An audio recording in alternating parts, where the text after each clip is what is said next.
For me, life was a whirlwind of lights and smoke, music and men. I lived in a beaten-up shanty close to North Edsa, crammed in a closet-like room with a bunch of other women. We slept on mats on the dirt floor and shared the space with mange-infested dogs, flea-bitten cats and cockroaches. My wardrobe consisted mostly of skimpy skirts, tank tops, and the cheapest high heels you can buy in Quiapo. After a hard night at the bars of dancing and exposing myself, sometimes spending time in a back room with a heavily drunk man, and my eyes like a dead fish staring at the ceiling, I earned enough cash to go to the thrift shop. The weather in Manila had become chilly at night, and I needed a sweater. I took a walk down a few streets that smelled of garbage and human urine, mixed with the smog from jeepneys, tricycles and trucks that never ended. It wasn't long before I found a street lined with second-hand clothes, undoubtedly from American charities, but somehow grabbed by greedy merchants looking to make extra pesos. The sweater was like a pearl in murky waters as it lay neatly on top of a bunch of tattered, motley clothes. Wondering how someone had not yet bought it, I quickly took it in my hands and studied the richness of the fabric. It was as soft as a rabbit's fur and just as warm. Across its front was a large pouch where you could put your hands into for warmth, and that's where I found the note on a crumpled piece of yellowed paper. It smelled like the section of a library where ancient books could be found. Dust and dank. On the paper were scrawled the words, "Where? 67th Banawi Street, pay. 1,000 pesos a night, job. Lie on the bed. From 11 p.m. to 3 a.m. keep your eyes shut. Never open them. Past 3, your money will be on the dresser. Banawi Street." The note did not say which city, but I recalled the name of a street in Quezon that one of my roommates used to visit for a client. It was where the more upper-class people lived. I stuffed the note in my pocket and paid the merchant. Only 30 pesos, not bad. The sweater was wonderful on my skin and made me glow like a snowflake. I felt like one of those young starlets on our local Capamelia TV network. And in my pocket was the promise of an easy, high-paying job. Those came so rarely.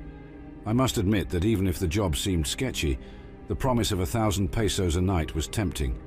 I could get myself out of my situation. Maybe go to college, find a real job. After a lot of asking and searching, I found the house that night. 67th Banawi Street was in desolate condition, even if it was in an upper-class neighborhood.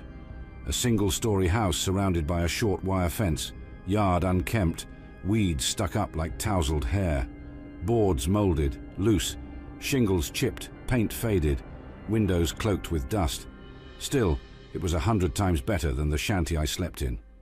The light of the patio was on as I approached, and when I knocked, the door opened as if ajar. I called hello. No answer. The interior smelled aged and sour, like wet laundry left in the wash for days. I stepped inside, leaving the door slightly open so the light from the patio can illuminate my way. The floor felt as if it might give way beneath my weight. I felt the walls pressing in on me, heavy and damp. The place reminded me of a body they had found in the sewage canal close to where I lived, bloated and bruised, deteriorated. I passed the dark living room. There was a TV, a battered couch, a coffee table with an ashtray and some empty cans. The room reeked of cat urine and dried feces. No one there. I attempted to turn on some light switches, but found them useless. I turned away and headed down a hallway, noticing a pale light glowing beneath a closed door. I called again. Absolute silence. I clasped the handle and pushed, ignoring the greasy residue it left on my palm.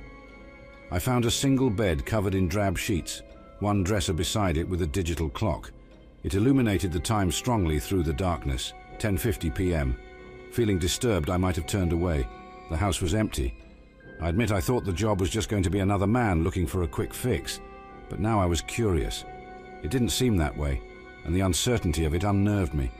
But still, 1,000 pesos was too good to pass. I needed to find out if it were true. I lay on the bed with the note in my hands, facing the glow of the clock. 10:54. I listened. The house made no sound, muffled as if a hand lay over it. I felt afraid but excited.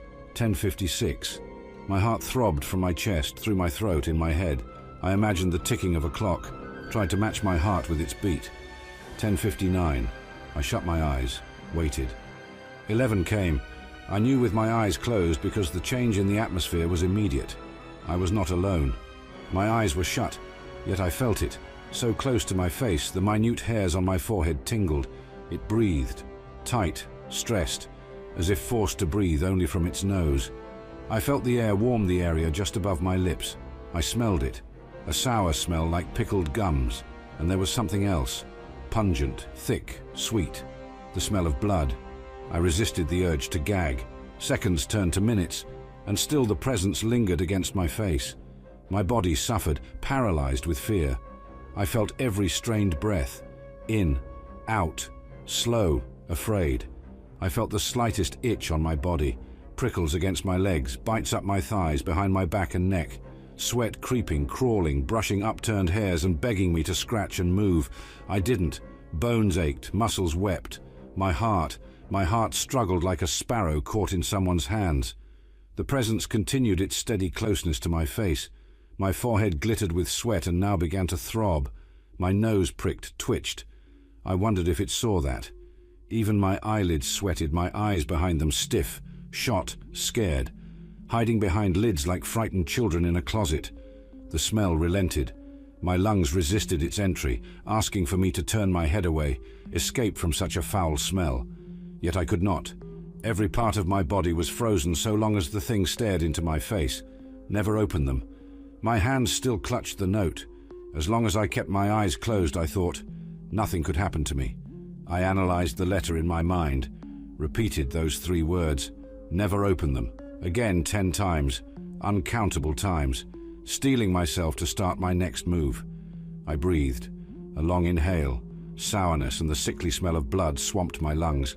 I gagged, coughed, and then I turned.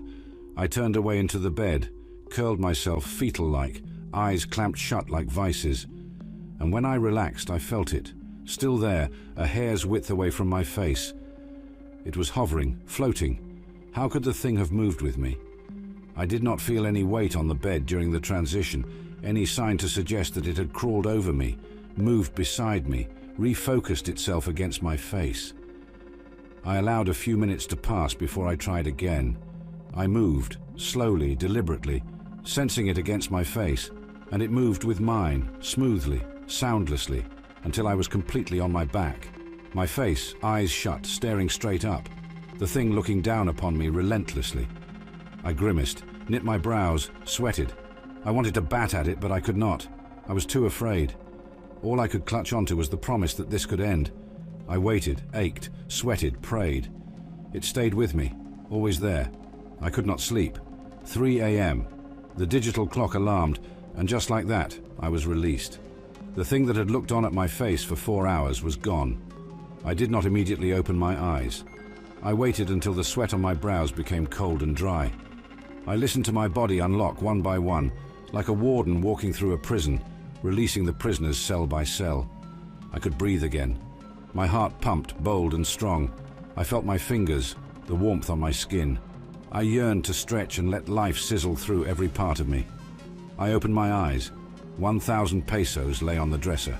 1,000 pesos for the horror I had endured. I took it and did not look back as I left. A week had passed since the night I spent there. Although my money was gone now, spent over things I can't even remember, the memories from that night had not. Not a moment went by where I wasn't thinking of the thing that had breathed so close to my face. Could I have been imagining it? Perhaps my fears had been so strong, my mind had created something to justify it. But my senses could not have been tricking me. I smelled it, blood and sour rank. I felt it, warm breath on my face. Who had left the money? What was the presence I felt? And the question that caused me the most dread, what would have happened if I had opened my eyes? My return to the house was no longer just for money, but answers.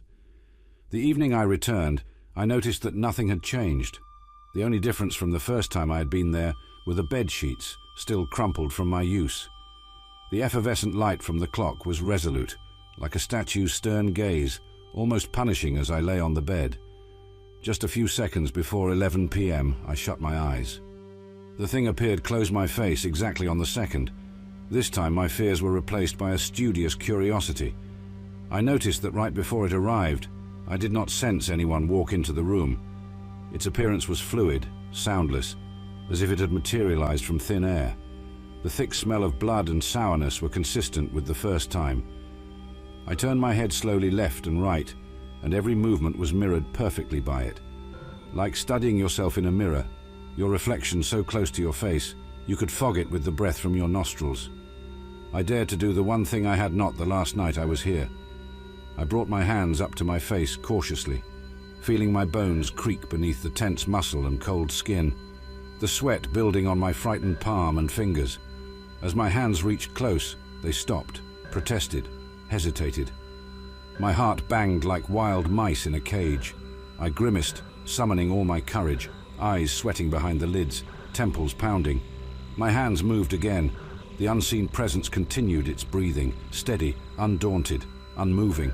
My fingers touched something. I stopped. Every part of my body froze. I could not breathe. The blood on my face swelled as I choked on fear. The breathing from the thing changed. It grew raspy, excited. Its putrid breath hit my face more powerfully. I could not tell my fingers to move. They stayed where they were, paralyzed, touching it. The length of time that passed after I could not recall, my mind too swamped in fear. All I could remember was that at last, the lockdown of my mind had subsided enough for my fingers to try and comprehend what it was touching. Hair, sticky and cold. My heart banged. My fingers moved slightly. I felt the firmness of a scalp beneath the hair. The thing continued to breathe as if enthused. Somehow I had managed to detach myself from the paralyzing terror of my body, and now I was moving my fingers like a puppeteer would to his marionette. They followed the curve of the scalp, lowered until I felt skin. The skin felt torn and jagged, and the sticky fluid was thicker there. My fingers passed the broken skin, and now I was palpating what felt like flesh. The flesh of chopped beef parts in the market, sticky and soft. I lowered my hands. My heart thumped so hard I thought I might die of heart failure. I was too scared to continue the investigation. It felt like I'd been touching a severed head. 3 a.m. Again, I waited until I was relaxed enough before opening my eyes. Like before, 1,000 pesos lay neatly on the dresser. My hands, still paralyzed from what they had felt earlier, were clean. I thought they might have been soaked in blood, but there was nothing.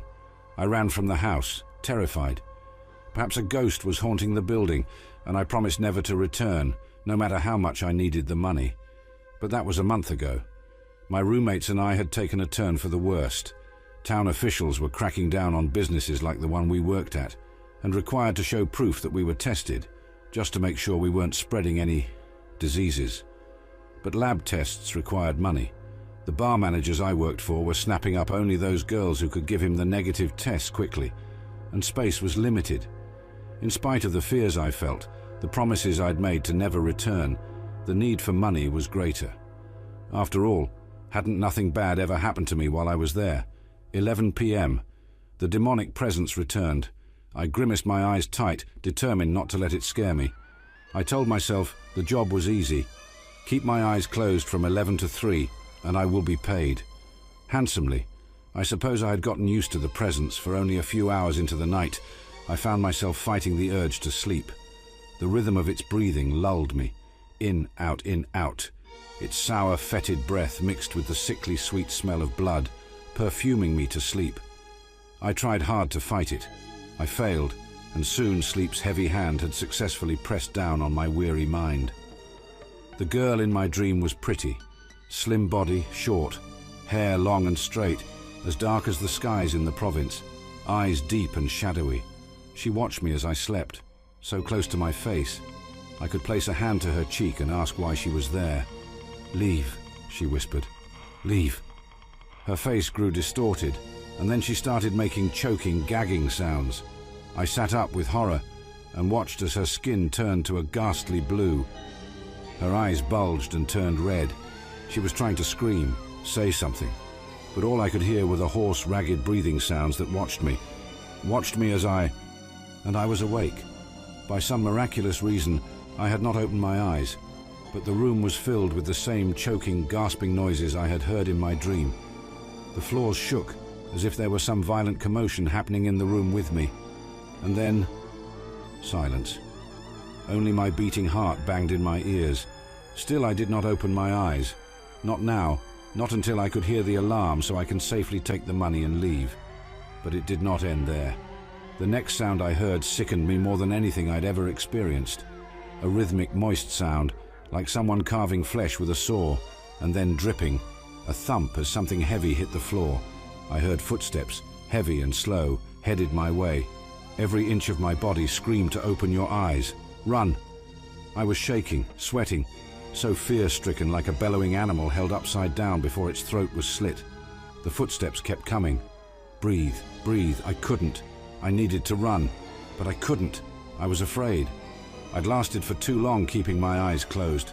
I couldn't open them, no matter how insane it sounded. The footsteps stopped, right next to the bed I lay on.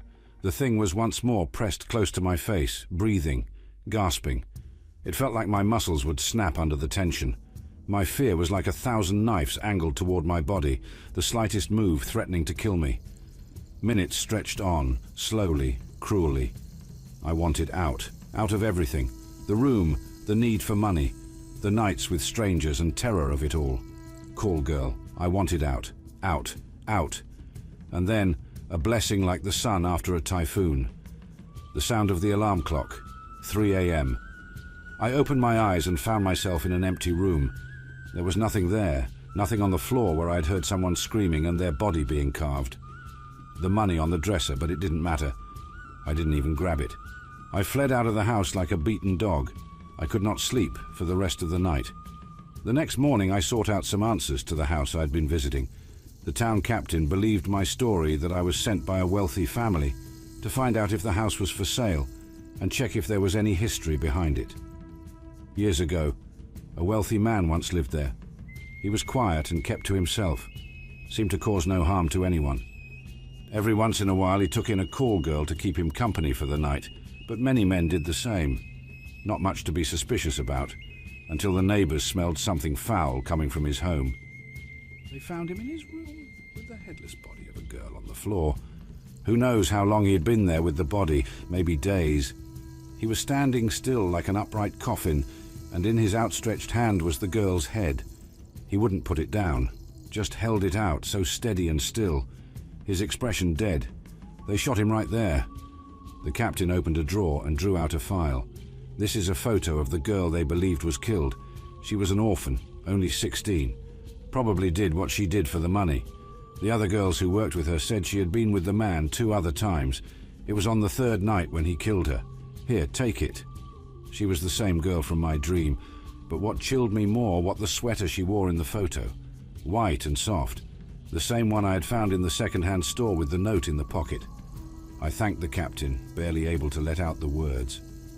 When I returned to my shanty later that day, I discovered that the white sweater had disappeared from my closet, and so did the note. When I asked my roommates if they had seen or taken it, all I got was the answer no. I gave up working as a call girl and found a job as a caregiver for an elderly couple. Although the work was hard and slow, I persisted and saved up enough money to start college. Sometimes I passed by the thrift store where I had found the white sweater with the cursed note. I remember the 3 nights I had spent with the dark presence and how insane I had been, returning even after so much fear.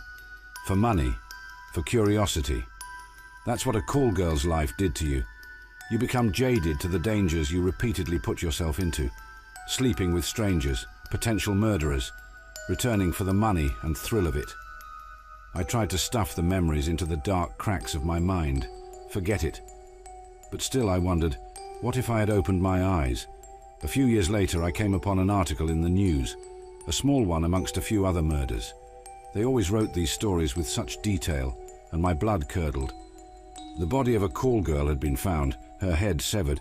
The girl's eyes were wide open. If you are a fan of true suspense, leave a comment about the story you should watch this video. You should watch this video. I thought she was my girlfriend, but she was actually horrifying true horror stories. Click here to get the full story.